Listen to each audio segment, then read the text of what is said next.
प्रशांत कोरटकर याला अटक करण्यात आलेली आहे। गेले अनेक दिवस प्रशांत कोरटकर हा फरार होता। इंद्रजीत सावंत धमकी प्रकरणी प्रशांत कोरटकर याच्या विरोधात गुन्हा दाखल करण्यात आलेला होता। त्याने अटकपूर्व जामीन मिळावा यासाठी सातत्याने प्रयत्न केलेले होते, मात्र त्याला कोणताही दिलासा मिळालेला नव्हता।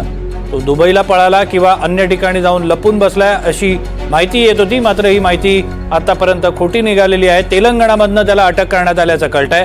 प्रशांत कोरटकर याला अटक करण्यात आल्याची सूत्रांकडून माहिती मिळते। इंद्रजीत सावंत यांना धमकी दिल्याप्रकरणी प्रशांत कोरटकर याच्या विरोधात गुन्हा दाखल करण्यात आलेला होता आणि यासाठी प्रशांत कोरटकर याचा सर्वत्र शोध घेतला जात होता। प्रशांत कोरटकर याचा पासपोर्ट देखील जमा केला जावा, जेणेकरून तो परदेशात पळून जाऊ शकणार नाही अशी मागणी करण्यात आलेली होती। आणि प्रशांत कोरटकर हा दुबईला पळून गेल्याचं काही दिवसांपूर्वी बातमी आलेली होती, मात्र ती खोटी निघालेली होती। प्रशांत कोरटकर हा भारतामध्येच असल्याचं पोलिसांना कळालेलं होतं। त्याचा शोध सातत्याने घेण्याचा प्रयत्न चालू होता। अखेर तेलंगणातून त्याला अटक करण्यात आल्याची माहिती मिळते।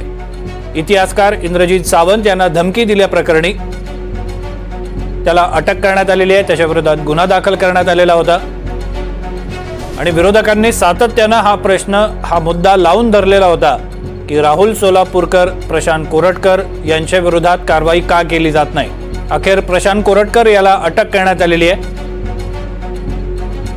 तेलंगणातून त्याला अटक केली गेल्याची माहिती मिळते। प्रशांत कोरटकर हा पूर्वाश्रमीचा पत्रकार होता आणि तो काही राजकीय नेत्यांच्या अत्यंत जवळचा असल्याचं बोललं जातं। सागर कुलकर्णी यांच्याकडनं अधिक माहिती घेऊया। सागर, प्रशांत कोरटकरला अटक झाल्याची माहिती मिळते, या संदर्भात अधिक काय बातमी आहे?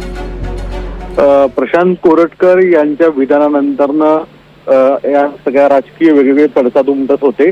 आता अखेर कोरटकरला तेलंगणा राज्यातून अटक झाल्याची माहिती, प्राथमिक माहिती समोर येते। अर्थात या संदर्भात कोल्हापूर पोलीस अधिकृतरित्या पुढील काही वेळात माहिती देखील सांगण्यात आलेलं आहे। पण गृह मंत्रालयातल्या वरिष्ठ सूत्रांनी जी माहिती दिली त्यानुसार प्रशांत कोरटकर यांना तेलंगणात अटक करण्यात आलेली आहे। एका बाजूला कोल्हापूर जिल्हा न्यायालय असेल, त्यानंतर हायकोर्ट असेल, अशा वेगवेगळ्या ठिकाणी त्यांनी प्रयत्न केले गेले होते की त्यांना बेल मिळावा, पण बेल मिळाला तर नाहीच, पण अटकेपासून त्यांना दिलासा सुद्धा मिळाला नव्हता। अखेर प्रशांत कोरटकरला अटक झालेली आहे। कोरटकर नागपूर कनेक्शन, वेगवेगळ्या भाजप नेत्यांबरोबरचे फोटो व्हायरल होणं कुठे ना कुठेतरी सरकारसाठी आणि विशेषतः राज्याचे गृहमंत्री आणि मुख्यमंत्री देवेंद्र फडणवीस यांच्यासाठी डोकेदुखी झाली होती। एका बाजूला वादग्रस्त विधान करणं आणि राज्यामध्ये वेगवेगळे विषय गाजत असताना कोरटकरांमुळे राज्यातल्या सत्ताधारी बाकांवरच्या नेत्यांची अडचण होणं ही अपरिहार्य गोष्ट होती। यामुळे कुठे ना कुठेतरी कोरटकरांची अटक होणं एक पोलिसांसाठी फार महत्वाची गोष्ट होती आणि तशी आता कोरटकरांची अटक झाल्याची माहिती समोर येत आहे। धन्यवाद सागर, तू दिलेल्या संपूर्ण माहितीबद्दल। प्रशांत कोरटकर याला अटक करण्यात आलेली आहे। तेलंगणातून त्याला अटक करण्यात आल्याची माहिती मिळते।